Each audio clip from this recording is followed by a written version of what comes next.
En dan, vandaag hebben we een internationale superster te gast. Hij werd wereldberoemd met het parodiëren van bekende popnummers.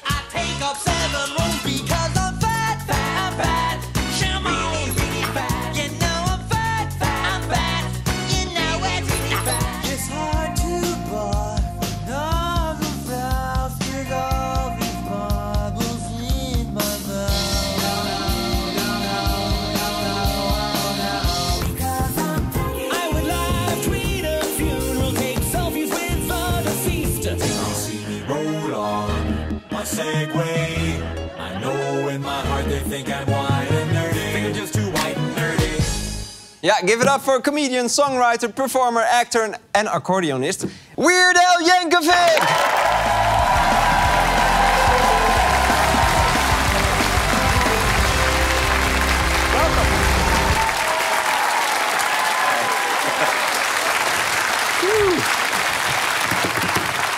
So great you're here. I'm glad to be here. Yeah, I'm a big fan. It's a lifelong dream of mine to be on this show. Is it? It is. Oh, wow.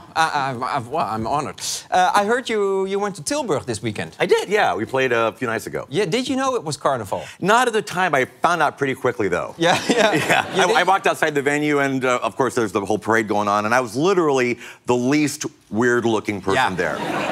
I thought there was a risk that you might think all the Dutch people look like that. Yeah, yeah. I thought that for a minute, but somebody explained it to me. Yeah, okay. You could have gone as yourself, because people would have think, wow, you're a good Weird Al Yankovic. Yeah. Maybe next time. Yeah, next time. Okay. Your signature look is like this, right? Yeah, it's like a loud kind of like Hawaiian shirts and you know, aloha shirts, and it's just something that I've always liked since I first started out, and it became kind of a trademark, I guess, because fans started giving me these Hawaiian shirts, and in fact, it was on my backstage rider. You know, you have like a rider. Yeah. All the promoters they give you what you want. Yeah. And I had one tacky Hawaiian shirt. So I did all these. I did hundreds of shows, and I got hundreds of Hawaiian shirts. Wow! And I amassed a pretty huge collection. And where's this from? This one? I have no. From my closet. Yeah. I don't know. Could have given by you from some promoter in Seattle. Probably so. Yeah. Wow, wow. But when I got married 20 years ago, my wife went through my collection and sorted through it, and we gave 700 or 800 shirts to charity. Wow. We just kind of thinned it out a little bit. So now there's all these hobos in America walking around in your Hawaiian shirt. Yeah, you don't know if they're homeless or just Weird Al fans. Yeah, oh yeah. You became world famous by parodizing other people's songs. You do ask permission to the original artist. Why is that? Because you don't have to, right? Well, it's a gray area. I mean, legally, I don't necessarily need to, but it's always been my modus operandi to make sure that the artist and/or the songwriter is okay with it. Because you know, I've been in this business for several decades, and one of the reasons I think is because I don't burn bridges, I don't make people look bad. I want to make sure that they get the joke and that they're okay with it. Yeah. And did you have many occasions that people said no?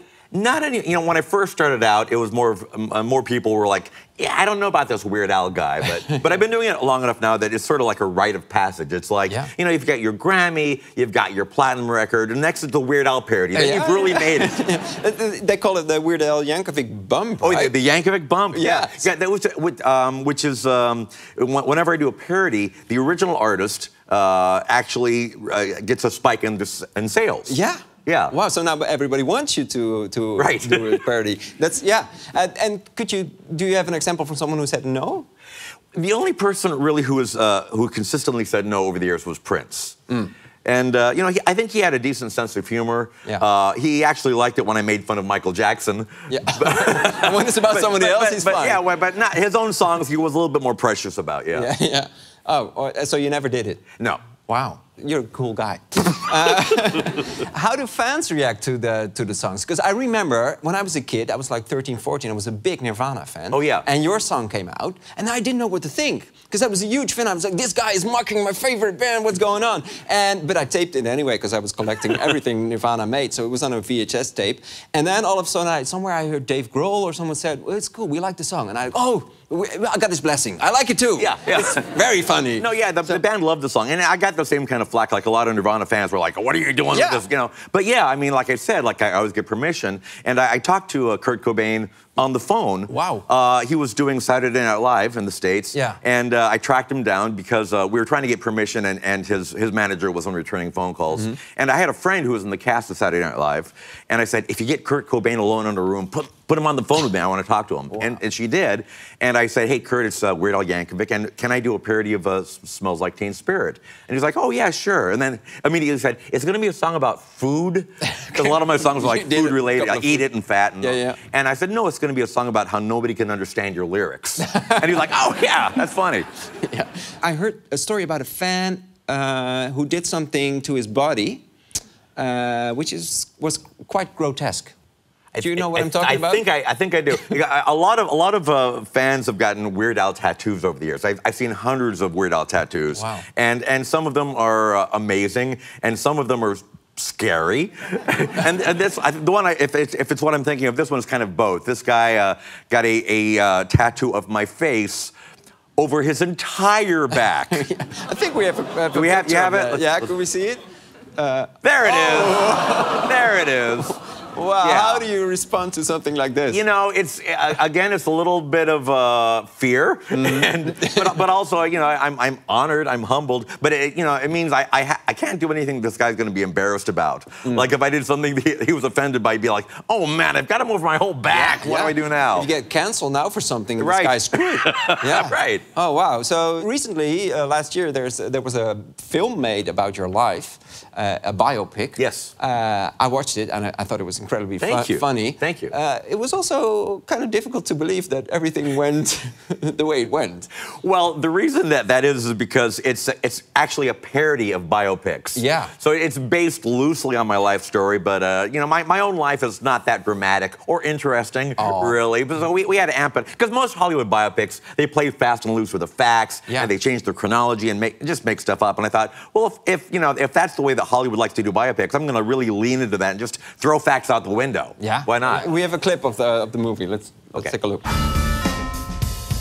Do I know you? Madonna, I was wondering if you were going to do a parody of my song, Like a Virgin. I'm curious, is that song autobiographical? Yes.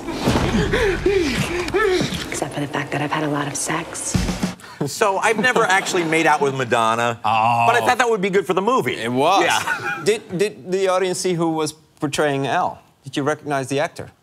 No, it was Daniel Radcliffe who played Harry Potter. Did you? How do you get him? Why? Well, It was I kind of feel bad because Daniel's done all these Harry Potter movies, and now he's just going to be known as the guy that portrayed Weird Al. I have a little surprise for you.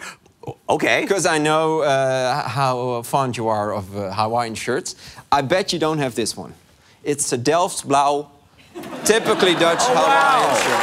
Oh, wow. I love it. It's for you. Thank you so much. I hope my wife lets me keep it. Yeah, no, she's probably going to give it away to charity. No, thank you so much. No problem. Wear it wherever you want. Ladies and gentlemen, give it up for Weird Al Yankovic. Thanks so much. En jullie bedankt voor het komen. Jullie bedankt voor het kijken. Dit was de avond. Op naar de morgen. Hoi. Thanks for coming.